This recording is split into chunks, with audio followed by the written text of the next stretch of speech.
সর্বাত্মক লকডাউনের দ্বিতীয় দিনেই ব্যক্তিগত গাড়ি আর রিকশার দখলে রাজধানীর সড়ক। ভাড়া হাঁকছে কয়েক গুণ। অফিস খোলা থাকলেও ব্যবস্থা নেই নিজস্ব পরিবহনের। জীবিকার তাগিদে যে করে হোক যেতেই হবে। দুইটা রোডে আমাদের পরিবহন একটা। এটা রিকশায় বলছে রিকশা 600 টাকা চায়। একদিন বন্ধ থাকায় টিকা কেন্দ্রে উপচে পড়া ভিড়। নমুনা পরীক্ষাতেও চাপ। লকডাউনে হাসপাতালে আসতে ভোগান্তির অভিযোগ। আইসিইউর জন্য হাহাকার। কমিটি গঠনের কোন্দলে শেষ মুহূর্তে তড়িঘড়ি করে হাওরে বাঁধ মেরামত। কাজের মানে আস্থা রাখতে পারছে না কৃষক। আবারও বিপর্যয়ের আশঙ্কা।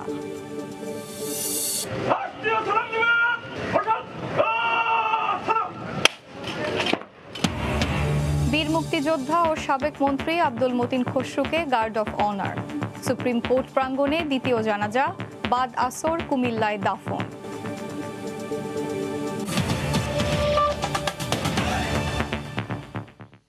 সময় সংবাদের সঙ্গে আছি আমি এশা হোসেন। দ্বিতীয় দিনেই ব্যক্তিগত গাড়ি আর রিকশার দখলে রাজধানীর সড়ক।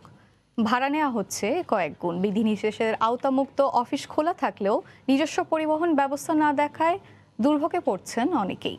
তবে পুলিশ বলছে প্রাথমিক পর্যায়ে সচেতনতা বাড়ানোর উপর জোর দিচ্ছেন তারা। নাজমুস সালিহকে নিয়ে রাশেদ বাপ্পির রিপোর্ট।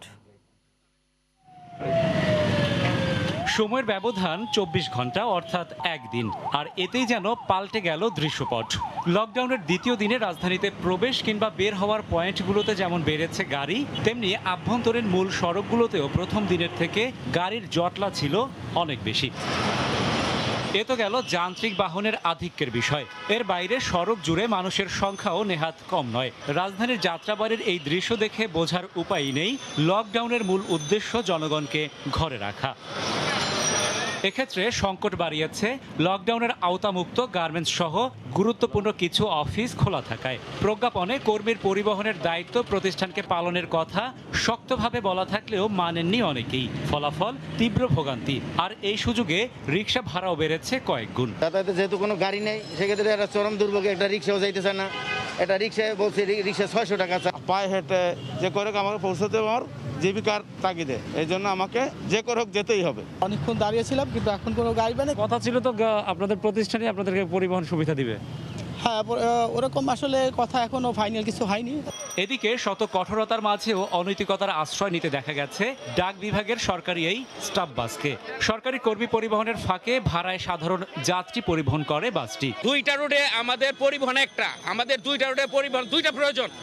আজকে অনেক দিন যাবত কর্তৃপক্ষ দেই দিচ্ছি করতে করতে এই অবস্থা। অন্যদিকে কঠোর ফাঁক ফোকর গলেও তুচ্ছ কারণ আবার নিছক কৌতূহল মেটাতেও অনেকেই দেখা গেছে ঘরের বাইরে। এদের কেউ কেউ বেরিয়ে পড়েন নিজের মোটর সাইকেল নিয়ে। আপনার সঙ্গের যাত্রী কি হয়, তাকে কোথায় নিয়ে যাচ্ছেন? সঙ্গে উনি আমার মামাতো ভাই হচ্ছে হেমায়তপুর থেকে, ওনাকে আমি লালবাগ নিয়ে যাচ্ছি আমার সাথে। কেন? আমার বাসায় বেড়াতে যাচ্ছে ফুপু বাড়ি। মোটর সাইকেল নিয়ে কোথায় যাচ্ছেন? ভাই এখানেই আসছি, আমি সাভার থেকে এখানে আসছি। কেন? যাত্রী নিয়ে আসছি। রাজধানীর প্রতিটি পয়েন্টে যে সংখ্যক পুলিশ সদস্য দায়িত্ব পালন করছেন তার তুলনায় যানবাহনের সংখ্যা কয়েক গুণ বেশি। আবার যান চলাচল স্বাভাবিক রাখতে গিয়ে অনেক ক্ষেত্রেই সম্ভব হচ্ছে না গাড়ি এবং আরোহীর তথ্য যাচাই বাছাইয়ের। আর এ সুযোগে তুচ্ছ প্রয়োজনে ঘরের বাইরে বের হওয়া মানুষের সংখ্যা বেড়েই চলেছে। অনেকেই অপ্রয়োজনে বের হচ্ছেন, অজুহাতে কোনো প্রয়োজন ছাড়াই বিভিন্ন দিকে ঘোরাফেরা করছেন। এ ব্যাপারে আমরা শক্ত অবস্থান নিচ্ছি। লকডাউন বাস্তবায়নে পুলিশের পাশাপাশি র্যাব ও বিআরটি এর পক্ষ থেকেও মাঠে ছিল একাধিক টিম। রাশেদ বাপ্পি, সময় সংবাদ, ঢাকা। সর্বাত্মক লকডাউনের দ্বিতীয় দিনে সড়কে যানবাহনের চাপ। এই মুহূর্তে মিরপুর এলাকায় আছেন রিপোর্টার নাজমুস সালিহি। সরাসরি যাচ্ছি তার কাছে।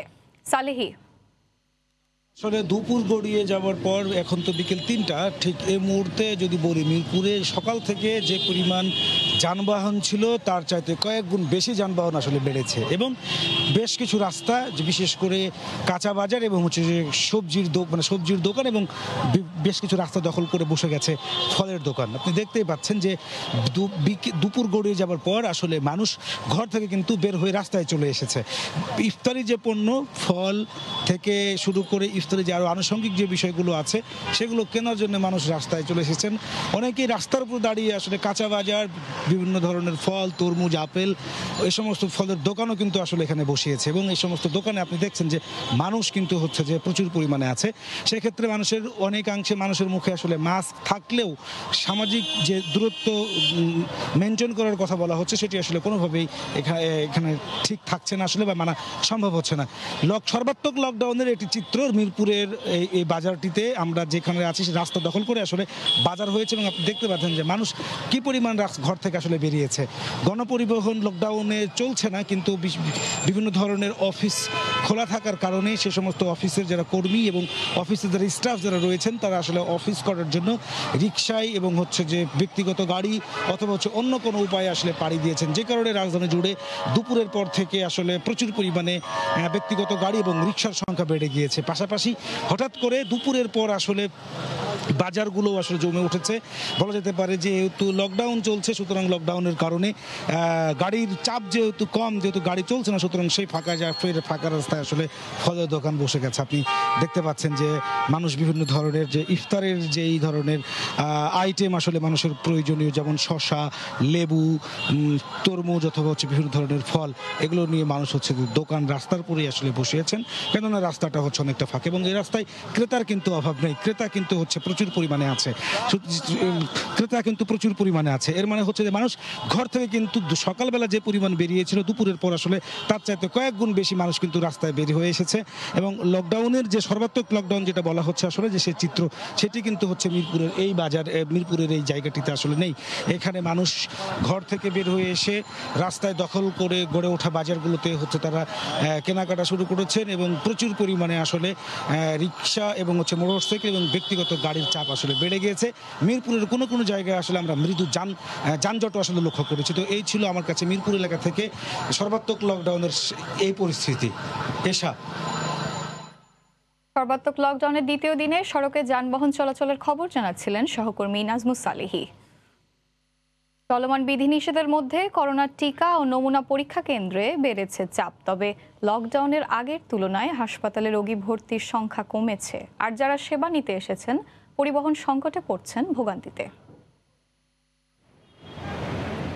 সকাল 9:30 রাজধানীর মুগদা জেনারেল হাসপাতালের সামনে ঘন্টার পর ঘন্টা লাইন ধরে দাঁড়িয়ে আছেন কোভিড পরীক্ষা করতে আসা অর্ধশত মানুষ, তবে যিনি সিরিয়াল দিবেন তার দেখা নেই।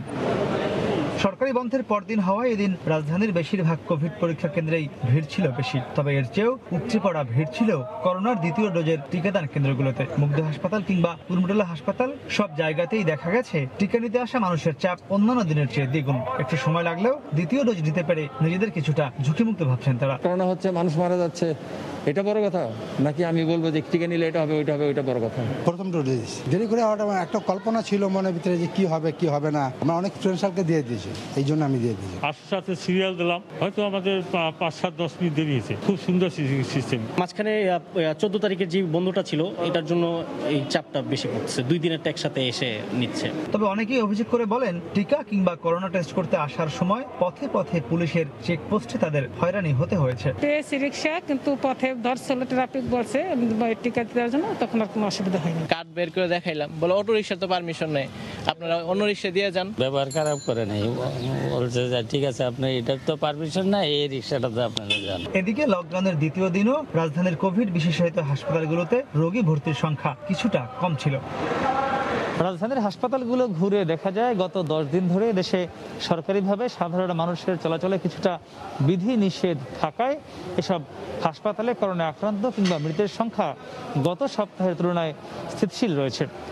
তারা বলছেন চলমান সর্বাত্মক লকডাউন যদি ভালোভাবে কার্যকর করা যায় তাহলে সপ্তাহ 2 মধ্যেই দেশে করোনা আক্রান্ত কিংবা মৃতের সংখ্যা কিছুটা হলেও কমে আসতে পারে। মাহমুদ রাকিব, সময় সংবাদ, ঢাকা। এদিকে আইসিইউর সন্ধানে মধ্যরাতেও করোনা আক্রান্ত রোগী নিয়ে হাসপাতালে ঘুরছেন স্বজনরা। জীবন বাঁচানোর তাগিদে মানহীন হাসপাতালে যেতেও দ্বিধা করছেন না তারা। রাতে কোভিড হাসপাতাল ঘুরে মুজাহিদ শুভর রিপোর্ট। ঘড়ির কাঁটায় রাত 1:35।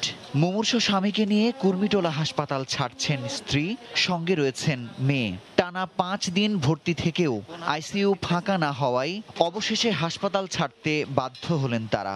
রামপুরার একটি বেসরকারি হাসপাতালে আইসিইউ বেড ফাঁকা থাকার খবর পেয়ে সব ফেলে ছুটছেন মধ্যরাতেই। ঠিক 20 মিনিট পর আরও একজন মুমূর্ষু রোগীকে বের করা হলো হাসপাতাল থেকে। তারও প্রয়োজন একটি আইসিইউ শয্যার। ক্রমাগত রোগীর শারীরিক অবস্থার অবনতি হওয়ায় উত্তরার একটি বেসরকারি হাসপাতালের দিকে রওনা হয়েছেন তারা। দিন রাত জুড়েই এমন ঘটনা ঘটতে দেখা যাচ্ছে কুর্মিটোলায়। অবস্থা শুরু থেকেই খারাপ ছিল, না কিডনি প্রবলেম অনেক, সারাক্ষণ 15 দিয়ে রাখতেছে, এখন ঠিক না হলে আর কি কমপ্লিকেশন আছে ওইটা জানি না। অক্সিজেন স্যাচুরেশন নেমে গেছে অনেক, এখন এখানে আইসিইউ খালি নেই। রামপুরা এখানে আইসিইউ খালি নেই। লকডাউনের কারণে বুধবার দিনে রোগীর চাপ অনেকটাই কম ছিল কুর্মিটোলায়। তবে শ্বাসকষ্ট নিয়ে মাঝরাতেও রোগীদের আসতে দেখা যায় হাসপাতালে। আমার প্রতিবেশী গিয়ে দেখলাম যে সিচুয়েশনটা এমন লেভেলে আছে, আমার কাছে মনে হলো যেন 80-র নিচে নেমে গেলে আমার কাছে ঝুঁকিপূর্ণ মনে হলো। তখন তাদেরকে আমি রিকোয়েস্ট করলাম যে এই মুহূর্তে ঘরে থাকা উচিত হবে না। চিকিৎসা শুরুর 13 মাস পেরিয়ে গেলেও কোভিড ডেডিকেটেড কুর্মিটোলা হাসপাতালের আইসিইউ শয্যা 10টিতেই থেমে আছে। বেশ কয়েকটি হাসপাতালে আইসিইউ শয্যা বাড়ানো হলেও এত দিনেও কুর্মিটোলা হাসপাতালের আইসিইউ বেড কেন বাড়ানো গেল না, সেই প্রশ্নই এখন ঘুরে ফিরে স্বজনদের। মুজাহিদ শুভ, সময় সংবাদ, ঢাকা।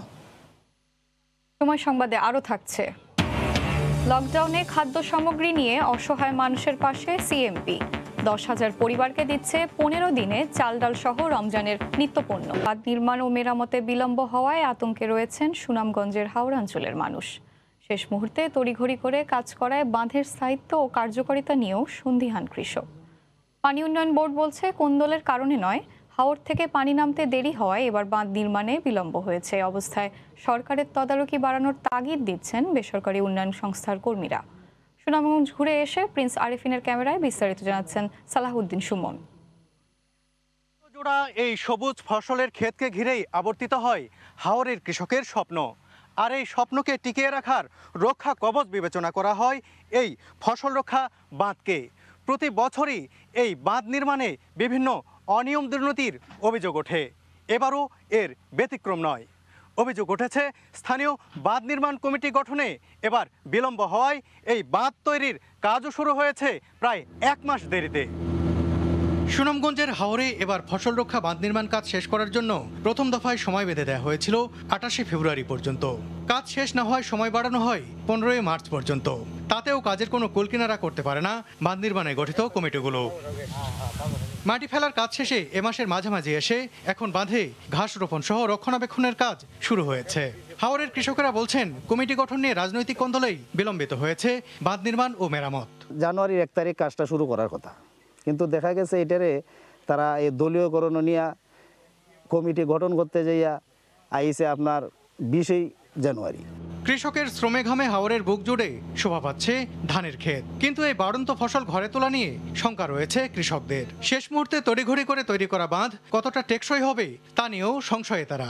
বৈশাখী যে ফসল, এখন যদি নতুন অবস্থা পানি আসে, যদি বাঁধ ভেঙে যায়, তখন আমাদের ফসল নষ্ট, একবার শেষ, কাটার কোনো আর ভরসা নাই। হাওরের কৃষকদের নিয়ে কাজ করা উন্নয়ন সংস্থার কর্মকর্তারা বলছেন বাঁধ নির্মাণে অনিয়ম দূর করতে সরকারি তদারকি বাড়ানোর বিকল্প নেই।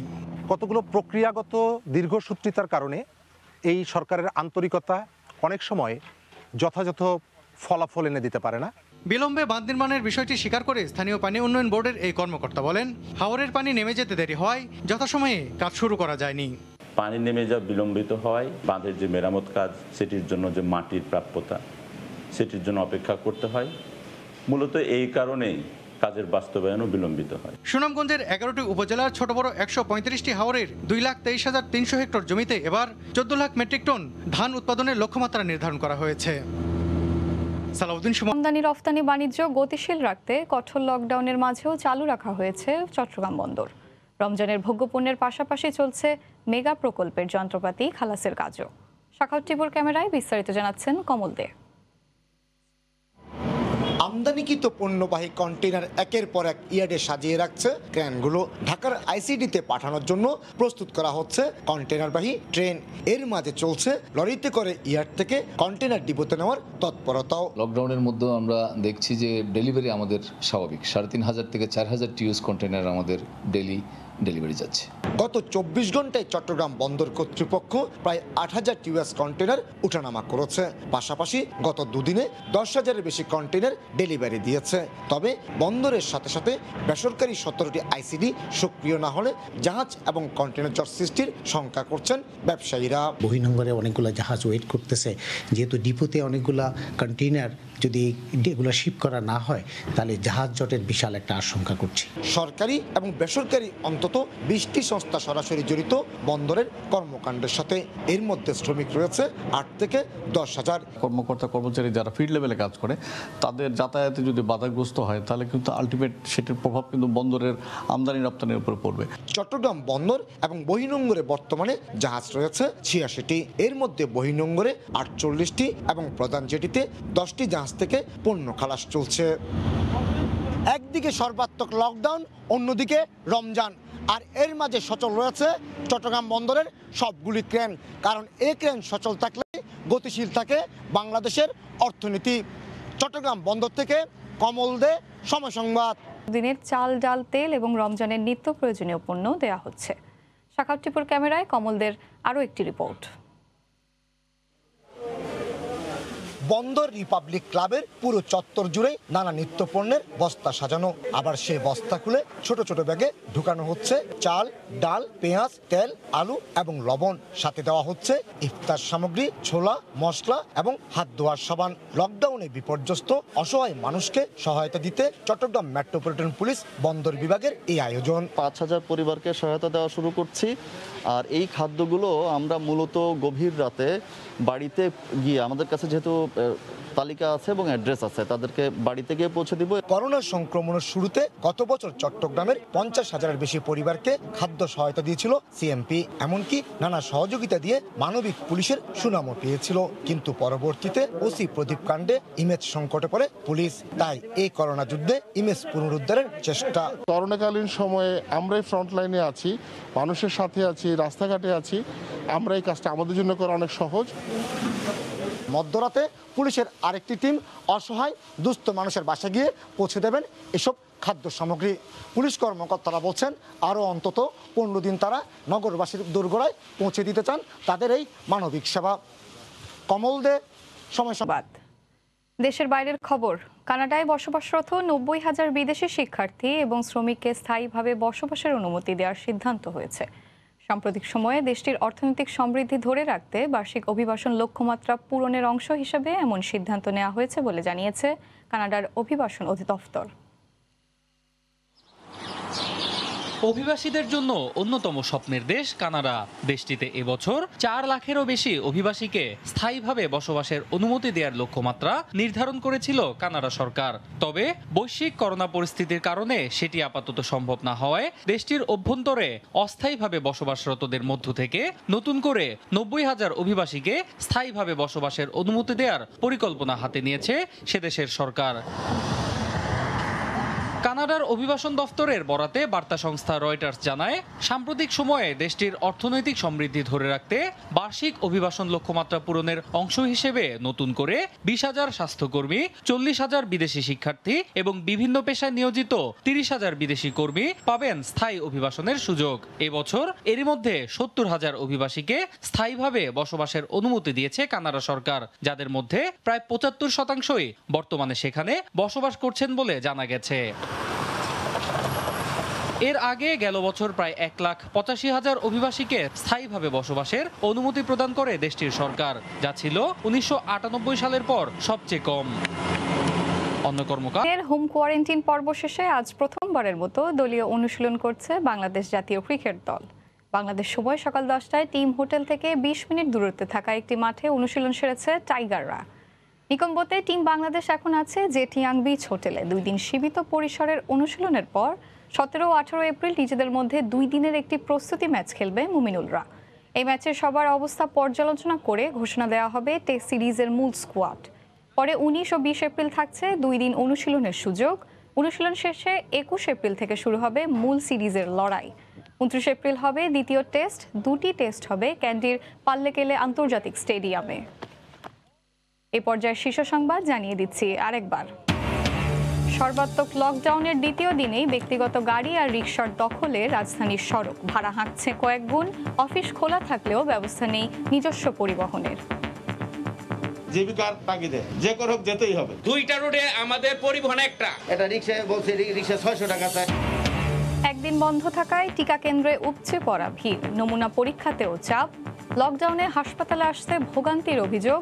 আইসিইউ এর জন্য হাহাকার। এই ছিল এখনকার মতো। সঙ্গে থাকুন সময়।